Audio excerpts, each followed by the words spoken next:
자, 자본 탐상 검사 문제풀이를 하도록 하겠습니다. 연속법에서 건식과 습식에 따라 탐상면에 자본을 적용하는 시기로 옳은 것은 되어 있습니다.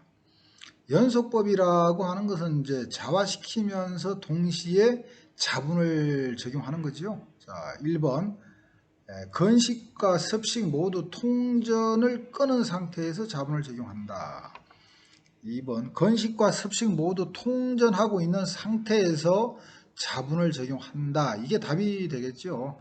3번 건식은 통전하고 있는 상태에서 습식은 통전을 끊은 상태에서 자본을 적용한다. 4번 습식은 통전하고 있는 상태에서 건식은 통전을 끊은 상태에서 자본을 적용한다라고 되어 있는데 건식과 습식 공이 다 통전하고 있는 상태에서 자본을 적용해야 됩니다. 그래서 21번의 답은 2번이 되겠습니다.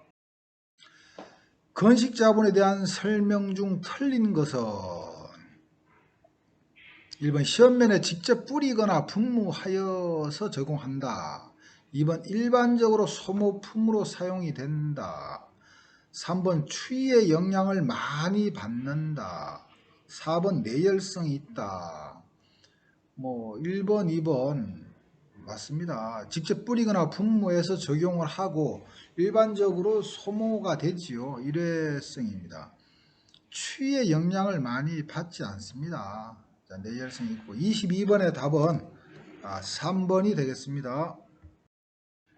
강자성체를 자화시킬 때 자벽이 불연속으로 이동하기 때문에 자극의 중간에 배치한 이중 코일에서 잡음으로 검지되는 현상은 되어 있는데 이거는 바크하우젠 효과라고 합니다. 이런 효과를 23번의 답은 3번이 되겠습니다. 이거를 조금 더 설명을 해보면 바크하우젠 효과라고 하는 것이 이렇습니다. 강자성체에 자계를 가하면 자화가 일어나는데 자화는 자구를 형성하고 있는 경계면, 즉 자벽이 단속적으로 이동함으로써 발생을 한다. 이때 자계의 변화에 대한 자속의 변화는 미시적으로는 불연속으로 이루어지는데 이것을 바크하우젠 효과라고 한다. 이렇게 얘기를 합니다. 자, 그리고 강자성체를 자화시킬 때 자벽이 불연속적으로 이동하기 때문에 자극의 중간에 배치한 이중 코일에서 잡음으로 검지되는 현상이다라고 얘기를 하고 있습니다. 자, 그 다음에 페르데이 효과라고 하는 것은 어떤 직선 편광이 방막 또는 투명 자성체를 통과할 때 편광면이 회전하는 현상을 우리가 페르데이 효과다라고 얘기를 합니다. 자, 그리고 카이저 효과라고 하는 것은 물체의 응력에 이력이 있을 경우에 가해졌던 최대 응력이 도달할 때까지 음양 방출이 발생하지 않는 현상을 우리가 카이저 효과다 이렇게 얘기를 합니다. 자, 그 다음에 크 효과라고 하는 것은 어떤 결정의 평광면이 전개라든가 또는 자개가 가해지면 회전하는 현상을 우리가 크 효과다라고 얘기를 합니다. 그래서 23번의 답은 3번이 되겠습니다. 자, 잔류법에 대한 설명으로 옳은 것은 잔류법이라고 하는 것은 이제 자화를 통전을 하고 난 다음에 자분을 적용하는 방법이죠. 옳은 것은 1번 연속법과 비교하여 결함 검출 능력이 일반적으로 떨어집니다. 높지 않습니다. 2번 내부 결함 검출 능력이 우수하지가 않습니다. 3번 탄소 함유량이 높은 공구강, 스프링강 등 보자력이 높은 재료에 적용이 됩니다. 이게 4번 잔류법의 자화전류는 교류가 아닙니다. 자, 그 24번은 답이 3번이 되겠습니다. 잔류법이라고 그러면은 탄소강을 놓고 봤을 때 잔류는 시험치를 자화시키고 난 다음에 잔류자장이 많이 남아있는 재료이어야 됩니다. 그래서 고탄소강 같은 이런 재료가 잔류법에 적합하다. 즉 보호자력이 높은 재료에 적용하는 것이 잔류법이다라고 보면 됩니다. 24번의 답은 3번이 되겠습니다. 다음 중 표면에서 가장 깊이 위치한 결함을 검출할 수 있는 것은 표면에서 가장 깊이 위치했다. 표면 직하 얘기하는 거지요. 그래서 전류로 보면은 교류보다 직류가 적합하겠고 자분을 보면 섭식보다 건식이 더 적합합니다. 그래서 직류, 건식 자분에다가 직류가 제일 좋다라고 할 수가 있겠습니다. 그래서 26번을 보면 4번이 있네요. 26번의 답은 4번 건식과 직류가 이런 조합이 표면 직하결함을 검출하기에 좋다. 이렇게 얘기할 수가 있습니다. 자, 막대자석에 종이를 덮고 그 위에 쇳가루를 뿌리고 가볍게 흔들어 주었을 때 쇳가루에 분포되는 현상에 대한 설명으로 잘못된 것은 1번 자극으로부터 쇳가루가 연결되어 선을 이루지만 다른 쪽에 자극까지 이어지지 않는다. 이어집니다. 1번이 답이네요. 자, 2번 자극에 가까이에는 쇳가루가 밀집이 되고 자극으로부터 멀어지면 드물게 나타난다. 맞습니다. 자극에서 자장의 세기가 세지요. 자극 N극 S극. 자극은 N극 S극 얘기하는 겁니다. 자, 3번 쇳가루가 밀집된 곳은 자기의 세기가 강한 곳입니다. 강하니까 이제 밀집이 되겠죠. 4번 쇳가루의 분포 모양만으로는 자극, N극, S극을 구별할 수가 없습니다. 그래서 잘못된 것은 1번이네요. 27번의 답은 1번입니다. 1번. 자, 자화된 시험체에 다른 자성체가 접촉했을 때 나타나며 흐리고 얇은 지시로서 탈자 후 재검사하면 없어지는 의사 모양의 지시는에서 매그네틱 라이팅이라고 그러죠. 이게 자기펜 자국입니다. 매그네틱 라이팅에서 자기펜 자국. 그래 28번의 답은 2번이 되겠네요. 자, 자력선의 성질에 대한 설명 중 틀린 것은 자력선은 자석의 내부를 지나 N극에서 나와 S극으로 들어가는 폐곡선을 이룹니다. 맞습니다. 자력선은 서로 도중에 갈라지거나 서로 교차하지가 않습니다. 교차하는 특징이 교차 안 합니다. 서로. 교차는. 그래서 자력선은 서로 도중에 갈라지거나 서로 교차하는 특징이 없습니다. 교차하지 않는다. 이게 답이네요. 틀렸습니다. 3번 자력선의 임의의 한 점에서 근 접선의 방향은 그곳에서의 자개의 방향을 나타냅니다. 4번 전개와 마찬가지로 자력선이 밀한 곳일수록 자개의 생이가 강합니다. 맞습니다. 자, 29번은 그래서 답이 2번이 틀린 표현이네요. 2번입니다. 답이. 자, 자기 탐상 시험에 사용되는 자성 분말에 해당되지 않는 것은 이제 일반적으로 우리가 자성 분말에 많이 사용되는 것이 환원 철분이라든가 전해 철분, 감마 일산화 제2 철분, 4,3산화 철분 등 이런 것들을 자성 분말에 많이 사용이 됩니다. 그래서 뭐 델타 일산화 제2 철분이라는 건 없죠. 30번의 답은 2번이 되겠네요. 해당되지 않는 것. 자, 아스메입니다. 아스메 섹션 5 아티클 7에 따른 형광 자분 탐상에 대한 것으로 틀린 것은 되어 있습니다.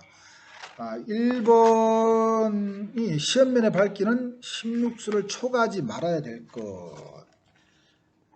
자외선등의 강도는 1000 마이크로와트 퍼 제곱센치 이상일 것.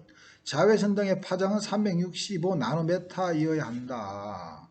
자외선등의 예열 시간 5분 이상일 것 되어 있습니다. 틀린 것은 1번입니다. 초과해도 일단 31번의 답은 1입니다. 나머지는 다 맞는 표현입니다. 요거를 더 규격에 나오는 내용을 조금 더 설명을 해보면 이렇습니다. 시험은 어두운 장소에서 실시해야 된다. 또 시험자는 눈이 어두움에 적응할 수 있도록 시험을 실시하기 전에 최소한 5분 동안의 어두운 장소에 있어야 한다. 또 자외선 등은 사용하기 전 또는 방출된 자외선 빛의 강도를 측정하기 전 최소한 5분 정도 예열을 해야 된다. 또 반사경 및 필터를 사용할 때마다 매일 점검하고 청소해야 하며 금이 가거나 깨진 필터는 즉시 교환을 해야 된다 라고 표현이 되어 있습니다. 자, 그래서 31번은 1번이 답이 되겠습니다. 자, 요것도 아스메 섹션 5 아티클 7의 문제입니다. 이 보면 요크의 극간거리가 50에서 100mm일 때 직류전류를 사용을 권고하는 인상력은 어떻게 되냐? 직류전류. 요것도 이 규격에 보면 표가 하나 나옵니다. 전류의 종류, 교류와 직류로 나누어지고 요크의 극간거리가 50에서 100일 경우와 100에서 150mm일 경우가 있습니다. 자, 먼저 요크의 극간거리가 50에서 100mm일 경우에 교류일 경우에는 45N, 직류는 135N이라고 되어 있습니다. 또 요크의 극간거리가 100에서 150mm일 경우에 교류는 없고 직류는 225N을 이렇게 정하고 있습니다. 그래서 문제는 지금 요크의 극간거리가 50에서 100mm이고 직류라고 되어 있으니까 135N 이상이 되겠네요. 그래서 인상력은 135N 이상을 해라. 그래서 33번의 답은 3번이 되겠습니다. 자, 또 아스메 문제입니다. 아스메 섹션 5 아티클 7에 따라 탐상 실시 전에 검사 부위 및 검사 부위 주변을 전처리 하여야 한다.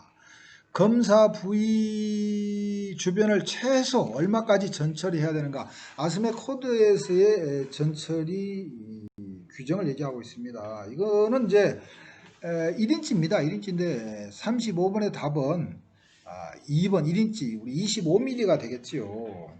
이것도 조금 더 이제 코드에 나오는 부분을 얘기를 하면 그 전철이 이렇게 나와 있습니다. 자분 탐상 시험 전에 시험할 표면과 그 표면에서 최소한 25mm 내에 인접한 모든 부위를 건조시켜야 하고 오물, 그리스, 보풀하기, 스케일, 용접 플럭스, 용접 스패트, 기름이나 시험을 방해하는 다른 이물질이 없어야 한다 되어 있습니다. 그래서 표면에서 최소한 25mm란 말이 나옵니다. 그래서 1인치 35번의 답은 2번이 되겠습니다. 자, 이것도 아스메 마지막 문제입니다. 아스메 섹션 5 아티클 7에서 지시 모양의 기록에 대한 설명으로 옳은 것은 되어 있습니다. 옳은 것은 한번 읽어보겠습니다. 1번 불합격 지시는 선형 혹은 원형으로 기록한다.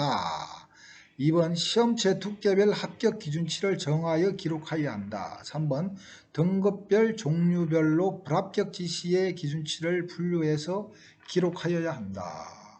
4번 시험체의 재질 및 두께에 따라 불합격 기준치를 모두 기록해야 된다. 라고 돼 있는데 이 규격은 뭐 늘 얘기하는 거지만 외워야 되는 거죠. 자, 그래서 여 보면 지시 모양의 기록에 대한 그 코드를 보면 이렇게 되어 있습니다. 1번 합격 지시는 참조 규격의 규정에 따라 기록한다. 이래 되어 있습니다. 합격 지시는 참조 규격의 규정에 따라 기록한다. 또 불합격 지시는 기록되어야 하며, 자, 불합격한 지시도 기록이 되어야 하며 최소한 지시의 종류, 선형인지 원형인지, 또 위치 및 범위, 즉 길이라든가 지시의 길이 또는 지름 또는 선상 뭐 이런 것들을 포함시켜야 된다, 이런 말이 있습니다. 그래서 금방 읽었지만 불합격한 지시도 기록이 돼야 된다. 근데 최소한 지시의 종류, 선형인지 원형인지 이런 걸 기록을 해야 된다라고, 그 다음에 위치 및 범위도 포함시켜야 된다라고 되어 있습니다. 그래서 옳은 것은 1번이 되겠네요. 40번의 답은 1번이 되겠습니다. 자, 오늘은 여기까지 하도록 하겠습니다. 감사합니다.